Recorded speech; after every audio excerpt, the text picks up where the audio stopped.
Voilà pour les titres. Mesdames et messieurs, bonsoir et bienvenue dans cette édition. Les festivités du cinquantenaire de l'OUA et l'Union africaine ont démarré ce matin à Addis Abeba. Le président de la République par intérim, le professeur John Kounda Traoré, est arrivé hier soir dans la capitale éthiopienne et a pris part aux festivités de ce matin aux côtés de nombre de ses pairs. Les dirigeants africains ont suivi avec intérêt les débats sur le thème panafricanisme et renaissance africaine.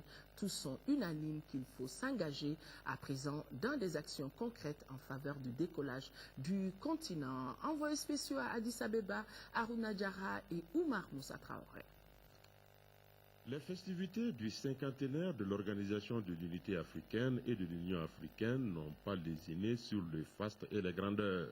Pas moins d'une cinquantaine de chefs d'État et de gouvernement sont à Addis Abeba pour non seulement les festivités du cinquantenaire de l'Organisation panafricaine, mais aussi pour le 21e sommet de l'Union africaine qui s'ouvre ce dimanche. Le président de la République, le professeur John Kounda Traoré, arrivé hier soir dans la capitale éthiopienne vers 21h locale, a pris part aux festivités de ce samedi matin. Plusieurs panélistes sont intervenus sur des sujets divers comme les défis liés à la sécurité et à l'économie du continent, entre autres. Quand j'ai entendu les représentants de la Jamaïque, les pays, les anciennes colonies britanniques, les anciennes colonies françaises, plus la diaspora, tous ceux qui représentent la diaspora, c'est une fierté. Et je dis que le travail des fondateurs de l'Organisation de l'Unité africaine n'a pas été vain.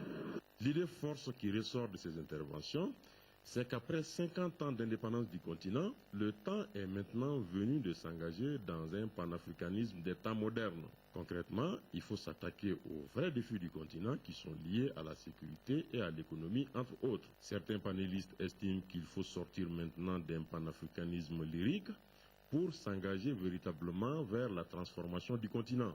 On ne met pas l'accent suffisant sur l'amour de l'Afrique, l'amour du pays à la jeunesse. Et ça me préoccupe.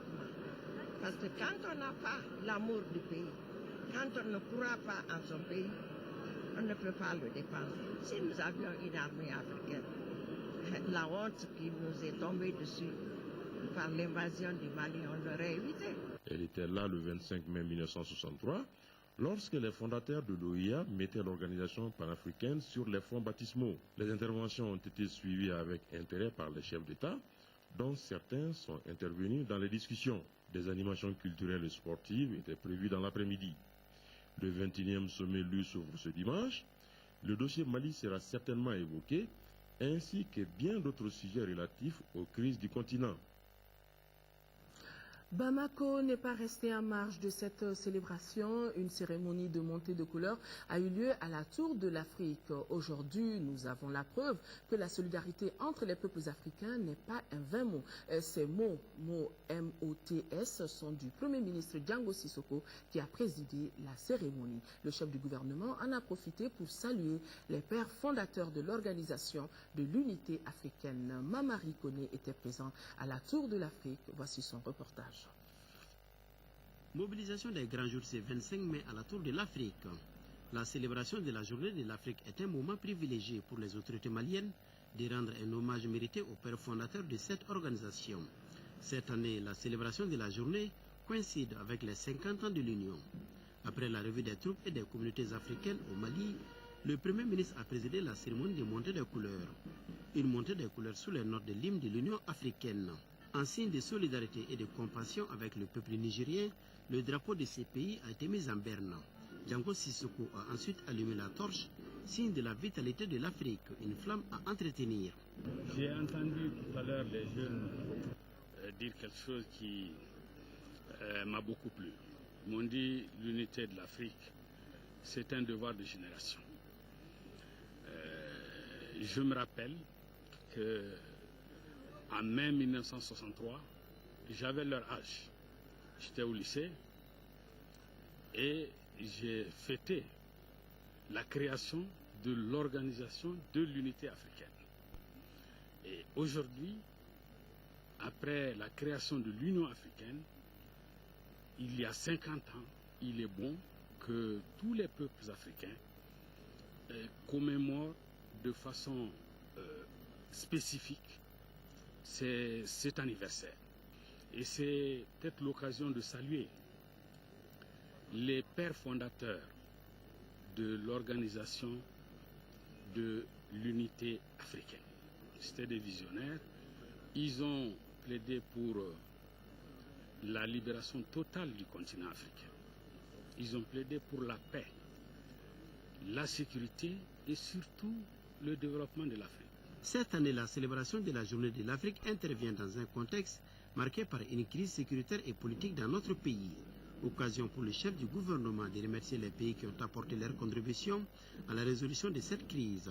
Aujourd'hui, nous avons la preuve, nous, que la solidarité des peuples africains entre eux n'est pas un vain mot. L'Union africaine, tous les peuples africains sont aujourd'hui au chevet du Mali et aident le Mali à sortir rapidement de cette situation. Les efforts consentis par la CEDEAO, le président en exercice de la CEDEAO, le président Ouattara, les médiateurs désignés par la CEDEAO, le président Blaise Compaoré, le président Goodluck Jonathan et la commission de la CEDEAO sont à saluer. Au-delà de l'espace CEDEAO, le Premier ministre a adressé les remerciements du peuple malien à la communauté internationale. Une communauté internationale représentée à cette cérémonie par les ambassadeurs et les représentants des organisations internationales. Après la cérémonie de montée de couleur, le ministre des Maliens de l'extérieur et de l'intégration africaine a procédé au vernissage d'une exposition consacrée à la paix. À noter que plus d'une vingtaine de communautés africaines vivent en symbiose au Mali. Toujours dans le cadre de la célébration de la journée de l'unité africaine, les différentes communautés africaines vivant dans notre pays se sont retrouvées au Centre international des conférences de Bamako pour suivre une conférence débat organisée par le ministère des Maliens de l'extérieur et de l'intégration africaine. Notre pays célèbre, il faut le rappeler, cette édition du cinquantenaire de l'Union africaine dans une situation de crise, mais fort heureusement dans un contexte de solidarité. J'allais dire solidarité culinaire, les invités ont pu savourer la cuisine de beaucoup de pays. Les détails avec Cheikh Oumar Sandaré. Rôle de l'Union africaine dans la prévention et la résolution des conflits en Afrique. Il ne pouvait certainement pas avoir un thème meilleur que celui-là, au vu de la situation qui prévaut dans nombre de pays africains. C'est le 50e anniversaire de la création de l'Organisation de l'Unité africaine OUA, devenue par la suite l'Union africaine UA, est célébrée au moment où notre pays accueille plusieurs États africains qui le soutiennent contre ses envahisseurs. Toute chose qui donne un caractère particulier à cette édition. Cette année, le Mali ne célèbre pas que les 50 ans de l'unité africaine, mais il célèbre aussi la solidarité africaine et apprécie les avantages de l'intégration sous-régionale et régionale. Le conférencier a exposé sur les mécanismes dont dispose l'Union africaine pour la prévention et la gestion des conflits sur le continent. Les représentants des différentes communautés africaines vivant au Mali ont débattu de la libre circulation des Africains en Afrique, de la croissance économique du continent et de l'intervention africaine au Mali. Pour moi, l'Afrique, c'est l'Afrique.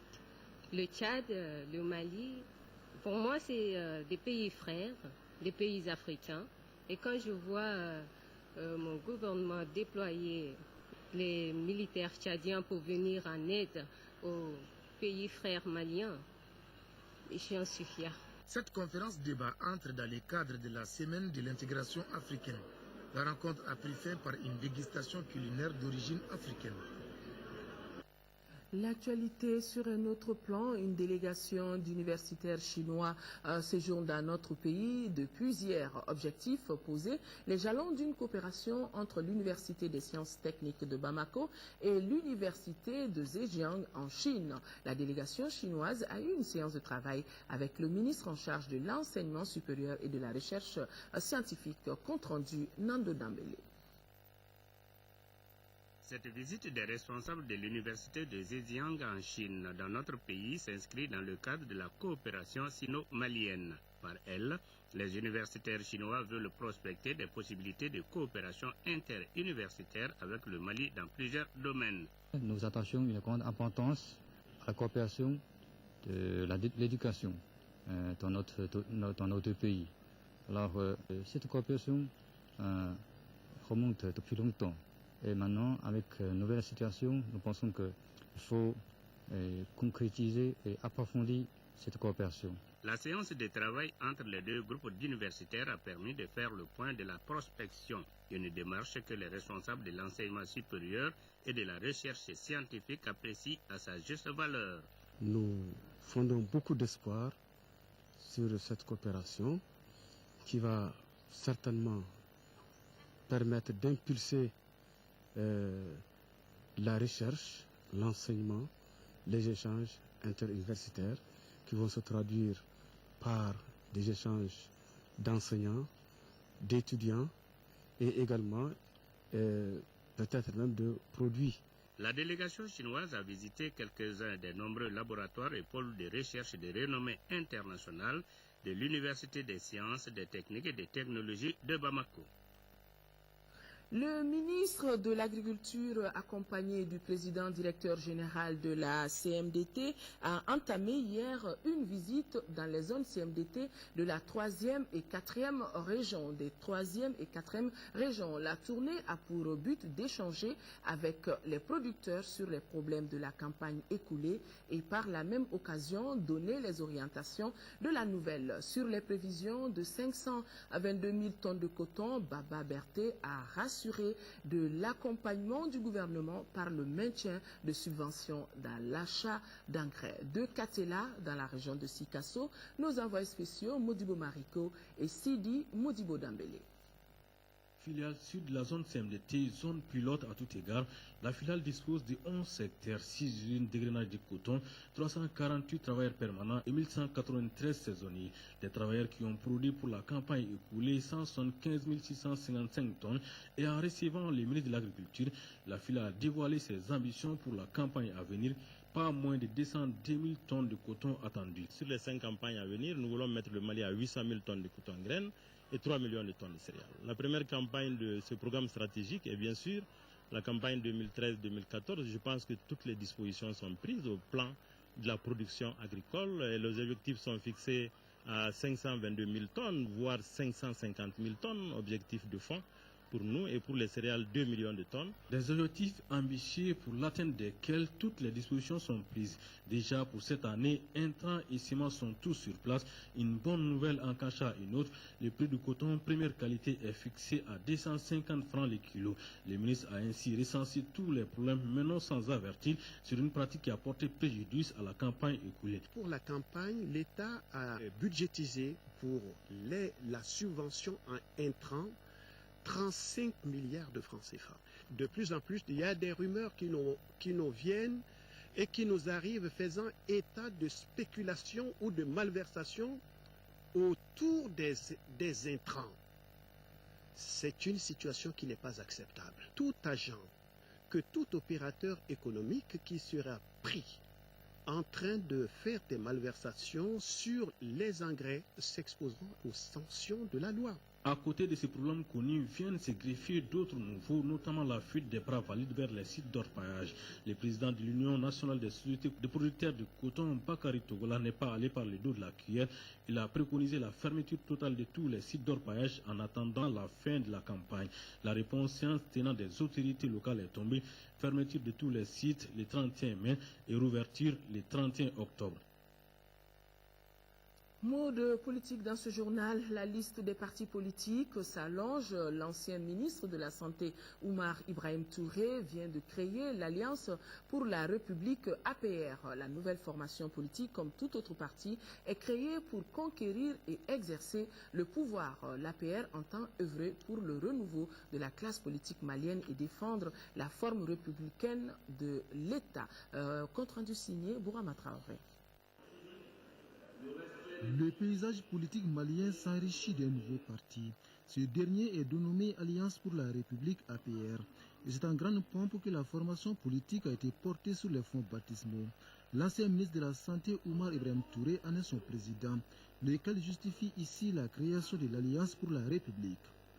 Les crises multiformes qui nous ont désolés durant l'année 2013 ont conduit chaque acteur politique de la scène malienne à un constat amer. Il nous faut repenser le Mali. Il nous faut reconstruire le Mali. Il nous faut bâtir une vision endogène qui prenne en compte les préoccupations du Malien partout où il se trouve. L'Alliance pour la République s'engage dans la voie du combat pour le Mali et engage toutes les filles et tous les fils de ce pays fier. Nous croyons à l'union sacrée. La nouvelle Alliance pour la République prône un renouveau de la classe politique malienne. Une connaissance sine qua non assure-t-on ici pour bâtir un Mali nouveau et gagner les paris du développement. Et c'est avec le slogan « Le Mali par tous » que l'APR entend conquérir le pouvoir. L'optimisme de l'Alliance pour la République soufflera un vent d'État républicain suivant le souhait conscient et inconscient de chaque Malien. Nous ne sommes pas sur le chemin de notre liberté politique. Cette liberté qui est un acquis depuis belle lurette, nous en avons fait une exigence morale pour chaque combat que nous avons mené, que nous menons et que nous mènerons. L'Alliance pour la République est créée à moins de 3 mois de l'élection présidentielle du 28 juillet 2013. L'APR aura-t-elle son candidat à ce rendez-vous électoral? Pour le président du parti, le sujet n'est pas à l'ordre du jour pour l'instant. Oumar Ibrahim Touré répond ainsi à une question des journalistes. Une conférence de presse organisée juste après le lancement du parti. Occasion pour le conférencier de revenir sur la création et les ambitions de la nouvelle formation politique. Un autre parti politique signe sa création. Il se nomme Parti pour la restauration des valeurs du Mali, PVRM Fasoko. Avec comme mot d'ordre « Ensemble, bâtissons ce Mali », il se propose d'œuvrer pour un changement de façon de faire dans notre pays. Youssouf Diakité, compte rendu. Mettons le Mali au-dessus de tout. Voilà les slogans développés par les responsables du Parti pour la restauration des valeurs du Mali. Ces informations sont données à la faveur du lancement du parti. L'objectif recherché par ce dernier est de restaurer un véritable processus démocratique respectueux des valeurs telles que la liberté, la solidarité, la justice, les droits et le devoir, la sécurité et la paix. Ces principes, précise-t-il, sont indissociables d'une société équitable. Le but étant de gagner le pari du développement durable. Le parti se propose d'agir dans plusieurs domaines, entre autres, mettre en place une politique de moralisation de la vie publique par l'élaboration d'un texte législatif suivi de campagnes de communication appropriées, faire de l'école une priorité, réformer l'éducation pour l'adapter au monde du travail, renforcer l'arsenal du contrôle de l'utilisation des fonds publics, instaurer la plus grande transparence sur les allocations et la gestion des budgets de toutes les institutions de la République. Les questions liées à l'organisation des élections n'ont pas échappé à l'attention de l'auditoire. L'amélioration de la gouvernance, l'accès aux services sociaux de base, le développement durable, l'emploi des jeunes, voilà entre autres éléments sur lesquels les partis Restauration des valeurs du Mali comptent focaliser son combat. Mai 2008, mai 2013, la CODEM, Convergence pour le développement du Mali, a 5 ans d'existence et les cadres du parti se sont retrouvés pour faire le bilan des acquis de leur formation politique. Un bilan jugé satisfaisant par le président du parti, Ousseynou Amionguindo, qui est aussi candidat à l'élection présidentielle de juillet prochain. Adama Kodjo. La CODEM, Convergence pour le développement du Mali, souffle ses 5 bougies. Un anniversaire célébré en toute sobriété à cause de l'état d'urgence décrété dans le pays. L'occasion était bonne pour les cadres du parti de la Kenouille de faire le bilan des acquis. En 5 ans, le parti a pu s'implanter, sinon être implanté sur l'ensemble du territoire national et aussi dans toutes les diasporas pratiquement maliennes à l'étranger. Des perspectives, il en a été aussi question lors de cette commémoration. La CODEM entend participer pleinement aux futures élections prévues dans le pays. Déjà, le président de la CODEM est le candidat désigné des PUR, Parti uni pour la République, à l'élection présidentielle de juillet prochain. Les perspectives pour nous, c'est vraiment ces élections, que ces élections se tiennent dans de très bonnes conditions, qu'elles se tiennent dans de très bons délais, et pour que la CODEM, en fait, puisse montrer en 5 ans exactement ce qu'elle a pu faire comme travail. Kidal est devenu un sujet de préoccupation nationale. À la CODEM, l'on est convaincu qu'avec l'aide de la communauté internationale et la détermination du peuple malien, le pays va recouvrer totalement son intégrité territoriale. La cérémonie de lancement du programme du réseau ONG d'appui au processus électoral s'est déroulée ce samedi. L'objectif, c'est d'accroître la mobilisation des citoyens pour une participation massive et équitable pendant les élections de 2013, surtout dans les régions de Sikasso et Mopti. Reportage de Garibou Pérou. La légitimité des institutions et l'instauration d'une démocratie dite exemplaire passe forcément à travers la participation massive des citoyens aux élections. Actuellement, les autorités de transition de la République du Mali s'apprêtent à organiser l'élection présidentielle en juillet prochain. C'est donc en vue de susciter un bon déroulement de l'élection présidentielle et d'autres scrutins à venir que le réseau ONG d'appui au processus électoral au Mali a procédé au lancement de son programme. Il s'agit pour le réseau qui s'est rendu compte de l'absence d'un cadre permanent de sensibilisation et d'éducation civique de fournir des informations aux citoyens sur le processus électoral. On s'est rendu compte que les dernières élections générales de 2007 ont enregistré un faible taux de participation. Il y a 36,24% aux élections présidentielles en 2007, environ 31% aux législatives. Ainsi, dans le cadre de l'appui à la société civile, le réseau APEM réduira les cas d'abstention et mobilisera les électeurs pour une meilleure connaissance des opérations de vote. La volonté affichée par le réseau est multiple. Elle s'étend sur des questions comme le genre, le dialogue national et bien d'autres. Notre credo au réseau APM, c'est aussi de faire participer le genre à hauteur de souhait, s'agissant plus spécifiquement des femmes et des personnes handicapées. De même, nous estimons qu'il est capital pour nous de pouvoir observer le déroulement des opérations de vote de nos compatriotes réfugiés. Il est bon, selon les responsables du réseau qui regroupe 52 ONG et associations à travers le monde, de mettre en place un certain dispositif de mobilisation afin de tenir un vote qu'ils appellent utile, c'est-à-dire choisir des hommes et des femmes en mesure de diriger les pays. C'est parti depuis ce samedi pour les activités du projet d'appui à la participation des femmes musulmanes au processus électoral. Intitulé « Participation des femmes musulmanes aux élections 2013 », ce projet favorisera une participation féminine de qualité aux prochaines élections. Le projet est une initiative de l'Union nationale des associations des femmes musulmanes du Mali. Moussokora Konaté a suivi. Voici son compte-rendu. L'enjeu majeur des prochaines élections est d'assurer une large participation de toutes les composantes de la nation malienne et de réussir des élections transparentes et apaisées. Pour la présidente de l'Union nationale des femmes musulmanes, UNAFEM, une participation pleine et responsable des femmes musulmanes suppose une bonne compréhension du processus électoral et de ses enjeux et défis. La femme étant le pilier de la famille, donc de la société, ce projet basé sur la sensibilisation et l'information, en plus de lui assurer une participation de qualité, permettra à la femme musulmane de jouer un grand rôle pour éviter la haine, la violence, avant, au cours et après les élections. Le ministère des Affaires religieuses et du culte, le ministère de la Famille, de la Promotion de la Femme et de l'Enfant et le Haut Conseil islamique, tous présents à la cérémonie de lancement du projet, ont rassuré l'UNAFEM de leur soutien sans faille pour la bonne exécution du projet. Le projet, intitulé « Participation des femmes musulmanes aux élections 2013 », coûtera 5 millions de francs CFA. L'Union nationale des femmes musulmanes a été créée en 1996. À Ségou, le processus de préparatifs des élections générales de 2013 se poursuit normalement. Les autorités administratives de cette circonscription électorale ont organisé une formation à l'intention de plus de 300 agents chargés de la distribution des cartes Nina. Brema Kone depuis Ségou. La carte Nina ou encore le précieux sésame électoral est individuelle. La maîtrise du guide de distribution de cet instrument est une phase importante des préparatifs des élections générales de 2013. Le cercle de Ségou forme les acteurs concernés pour la réussite de cette activité. Au total, 316 personnes composées d'agents de distribution, de contrôleurs, de coordinateurs et de superviseurs devront participer à cette formation.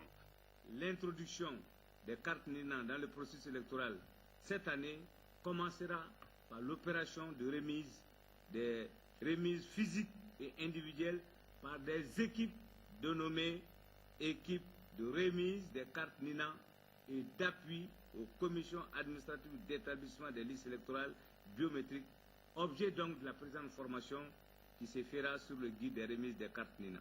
La première vague de formation concerne les agents de l'arrondissement central de Ségou. Elle consacre l'opérationnalisation de la biométrie dans le processus électoral.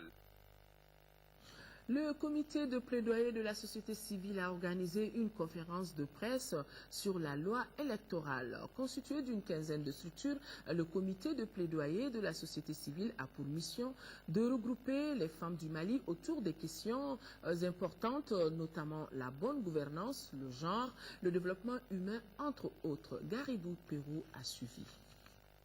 Cette conférence de presse donnée par le comité de plaidoyer de la société civile avait à son ordre de jour un seul point. Il s'agit de la parité homme-femme concernant la loi électorale. Les femmes constituent plus de la moitié de la population malienne. Comment parler de la refondation et de la démocratie en laissant ces femmes à la traîne? En tout cas, les chiffres obtenus par elles sont d'ailleurs alarmants à propos des postes électifs. Si on regarde au niveau de l'Assemblée nationale, en 2002-2007, on a toujours eu 14 femmes sur 147. Les dernières élections communales, il y a eu 704 conseillères sur 10 850 femmes maires. Il est difficile, voire impossible, selon le comité de plaidoyer de la société civile, de parler d'un véritable développement humain sans honorer ses engagements. En 2001 et 2013, la porte fut fermée à tout changement malgré l'appel, l'insistance des femmes, la lecture se limitant tout juste aux quelques propositions faites par le gouvernement. À notre grande surprise, le texte a été adopté par l'Assemblée nationale ce lundi 20 mai 2013 sans la prise en compte du genre. Le comité de plaidoyer de la société civile, constitué d'une quinzaine de structures, s'apprête à se faire entendre par les moins légaux. Les femmes ont déjà mené une séance de travail sur la loi électorale, à l'issue de laquelle des amendements ont porté sur 12 articles permettant de prendre le genre en compte.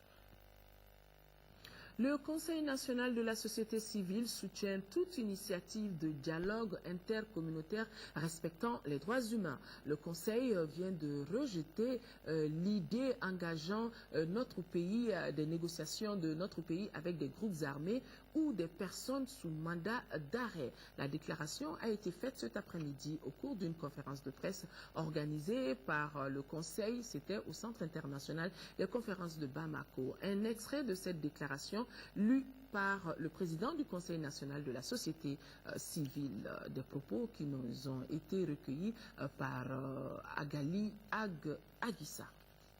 La société civile refuse toute discussion avec le mouvement national de libération de l'Azawad et s'engage à œuvrer pour l'application effective des mandats d'arrêt émis par la justice.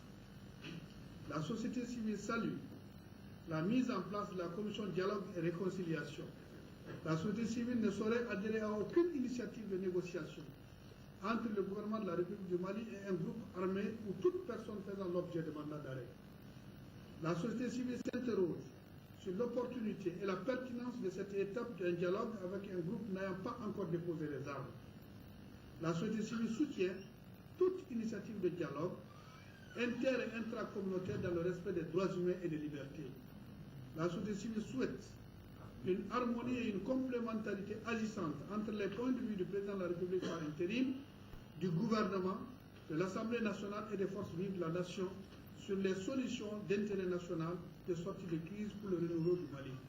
À cet effet, nous, société civile, souhaitons que toutes les décisions importantes qui engagent la vie de la nation soient prises au Mali en accord avec les institutions et les acteurs de la vie civile. Le syndicat national des travailleurs de l'enseignement catholique du Mali tient depuis ce matin les travaux de son 5e congrès ordinaire. Cette rencontre regroupera pendant 2 jours plus d'une cinquantaine de participants venus des 6 diocèses du Mali. Abdrahman Meiga a suivi la cérémonie. Les participants au 5e congrès ordinaire du syndicat national des travailleurs de l'enseignement catholique ont 2 jours pour plancher sur plusieurs thèmes, parmi lesquels la présentation et l'adoption du rapport d'activité de l'exercice écoulé et le bilan financier. Les discussions porteront également sur le thème mouvement syndical et mondialisation. Avec la mondialisation, la compétition est très rude, inégale, et les responsables des organisations syndicales de notre pays ont intérêt à trouver les armes morales nécessaires pour se surpasser et réussir l'intercoopération syndicale au plan national. Cette rencontre travaillera également à l'élaboration d'une stratégie pour redéfinir de nouvelles pistes pour une meilleure orientation de l'enseignement catholique au Mali, tout en renforçant sa structure organisationnelle face aux réalités du pays. Choisir d'enseigner ou se retrouver de quelque manière que ce soit dans l'enseignement, c'est accepter le sacerdoce, c'est accepter de se sacrifier pour la cause de l'enfance, pour la cause du pays. À l'issue des travaux, les congressistes procéderont à la mise en place d'un nouveau bureau pour les 4 années à venir. Un bureau de 17 membres qui aura entre autres pour mission de défendre les intérêts des travailleurs de l'enseignement catholique. L'Association malienne des juristes handicapés tient à la Maison de la Presse son congrès autour des préoccupations de la dite association. Le thème de ces assises est les acquis et défis dans le domaine de la promotion des droits des personnes handicapées en République du Mali de l'indépendance à nos jours. Agibou Koulibaly. L'Association malienne des juristes handicapés œuvre pour le renforcement des capacités des personnes handicapées et à la promotion d'une législation favorable aux personnes handicapées. Il s'agit à travers ce congrès de renforcer les compétences des membres de l'association sur les droits humains des personnes handicapées sur le plan national et international. Il nous faut relever le défi du caractère partiel des textes législatifs et le caractère parsemé des dispositions entre différents textes. D'où la nécessité de l'adoption d'un texte de loi d'harmonisation avec la Convention internationale des Nations Unies que le Mali a signé et ratifié. Nous estimons que l'accompagnement de l'État, c'est une très bonne chose. L'accompagnement des partenaires techniques et financiers, c'est une très bonne chose. Mais il faudrait qu'on inscrive toutes ces actions dans la durée et que ces actions-là soient sous-tendues par une législation. Occasion pour les congressistes et autorités judiciaires de passer en revue les différentes conventions ratifiées par notre pays en matière de droits humains. Le Mali est signataire de la Convention internationale des Nations Unies sur les personnes handicapées. Il a du reste participé à toutes les étapes d'élaboration de cette convention qui du reste est ratifiée. L'Association malienne des juristes handicapés a bénéficié de l'appui conjoint de l'Union européenne à travers son programme Ariane et ADD pour mener une action de plaidoyer afin d'adopter une loi de protection sociale en faveur des personnes handicapées au Mali. Mot de partenariat, la fondation du Centre malien pour le dialogue interparti et la démocratie, Fondation CMDID, a remis des kits informatiques à certains maires des régions du nord de notre pays d'une valeur de 10 500 000 francs CFA. Ce don est composé d'ordinateurs, d'onduleurs et des antivirus. Plus de détails avec Kadidjatou Okone. Les activités administratives reprennent petit à petit dans les régions nord du Mali. Compte tenu de l'importance des besoins en outils informatiques dans ces zones, la Fondation du Centre malien pour le dialogue interparti et la démocratie, Fondation CMDID, a remis des kits informatiques à certaines mairies. Puisque nous sommes une plateforme de dialogue politique, on a jugé opportun d'apporter notre contribution aussi à l'effort national de remise en marche du processus démocratique à travers les instances électives que sont les mairies. Parce qu'on a constaté un peu les dégâts qui ont eu lieu au niveau des mairies et surtout pour le rôle stratégique des mairies, surtout en ce qui concerne l'état civil. D'une valeur de 10 500 000 francs CFA, ce don vient reconforter les élus locaux car tout leur matériel ont été pillés et saccagés par les djihadistes. Un geste qui vient aujourd'hui à point nommé, au moment où nos collectivités ont tout perdu, ont perdu les équipements disponibles. Nous nous engageons à mettre ce matériel en bon état, les garder en bon état et les utiliser aux seuls besoins de nos communes. Le chef de cabinet du ministre de l'Administration territoriale, de la décentralisation et de l'aménagement du territoire a remercié les donateurs et a affirmé le soutien du ministère pour toute action pouvant contribuer au développement de notre pays. Lancement ce matin au Musée national du Rassemblement pour la réhabilitation de la religion négro-africaine 3RNA Maya. Maya, c'est une association apolitique qui a pour objectif la création et l'animation d'un réseau tourné vers la réhabilitation de nos traditions. Modibo Soirée a suivi cela pour nous. 3RNA Maya est désormais au starting block de la promotion des valeurs ancestrales, les nôtres. Chaque peuple se pose la question de savoir pourquoi il est sur Terre, qu'est-ce qu'il a fait venir sur Terre, et celui qui l'a fait venir sur Terre, qu'est-ce qu'il attend de lui. Donc c'est à la suite de cette réflexion que ce peuple découvre Dieu.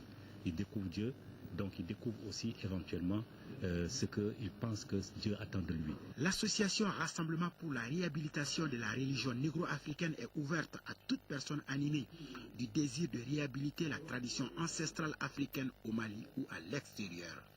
3RNA suscite non seulement l'espoir, mais le réveil d'une force noire présente tout autour du monde par-delà les océans et les idiomes. Pour parvenir à ces objectifs, l'association doit vulgariser des connaissances historiques, documentées et scientifiquement prouvées du monde ancestral africain. Notre identité constitue un élément sur lequel nous devons nous appuyer pour nous développer. D'ailleurs, si nous prenons l'œuvre d'Amadou Hampâté-Bâ, il définit la tradition comme étant ce qui nous permet justement d'avancer et de progresser afin que nous ayons des repères sans nous fourvoyer. Le ministre des Affaires religieuses et du culte n'en demande pas mieux lui qui, après avoir égrené les pratiques habituelles faisant la richesse de notre société, Diatikia, Sinankuya, Nimoroya, Maya, cousinage, entre autres, affiche sa conviction.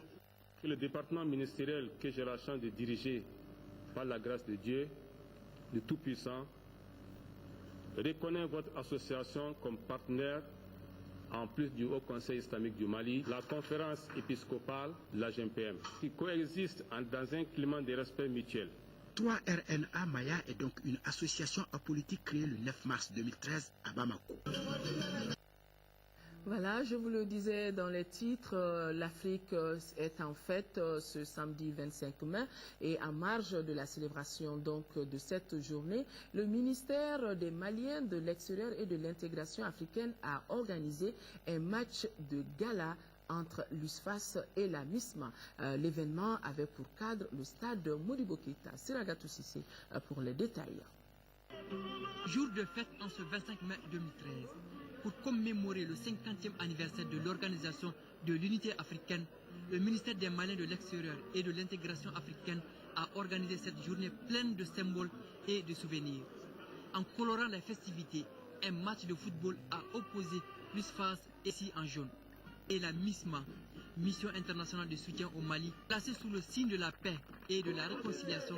Cette activité sportive vise à renforcer les liens d'amitié entre les frères d'armes du Mali et leurs confrères venus d'horizons divers. Victoire 3-0 de l'USFAS.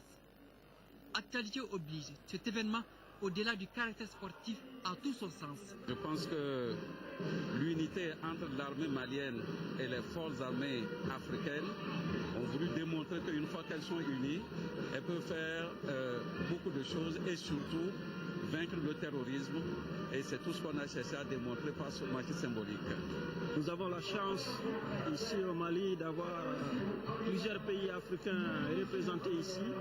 Donc nous avons profité de cette journée de l'Afrique pour manifester la solidarité sur notre continent et aussi l'union en vue d'achever des objectifs communs.